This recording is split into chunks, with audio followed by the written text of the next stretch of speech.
Pension क्रांती महामोर्चातील सहभागासंदर्भात चर्चा करण्यासाठी कोल्हापूर जिल्हा शैक्षणिक व्यासपीठ आणि मुख्याध्यापक संघाच्या वतीनं बैठकीचं आयोजन करण्यात आलं होतं. शैक्षणिक व्यासपीठाचे अध्यक्ष एस.डी. लाड या बैठकीच्या अध्यक्षस्थानी होते. इतर राज्यांमध्ये जुनी पेन्शन योजना लागू होत असेल तर ती महाराष्ट्रात सुद्धा लागू झाली पाहिजे अशी मागणी करत शनिवारी 17 ऑगस्टला निघणाऱ्या पेन्शन क्रांती महामोर्चात कोल्हापूर जिल्हा शैक्षणिक व्यासपीठ ताकदीनं उतरणार असल्याचं आमदार जयंत आसगावकर यांनी सांगितलं.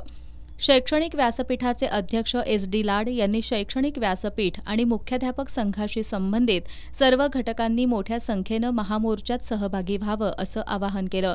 या बैठकीला शिक्षक नेते दादासाहेब लाड, चेअरमन राहुल पवार, सचिव आर.वाय. पाटील, खंडेराव जगदाळे, सुधाकर निर्मळे, सुधाकर सावंत, राजेंद्र कोरे, एम.जी. पाटील, आर.डी. पाटील, शिवाजीराव भोसले, विनोद पाटील, मनोहर जाधव, मारुती फाळके, मंगेश धनवडे, संतोष गायकवाड, सुदेश जाधव, अमर वरुटे आदी उपस्थित होते.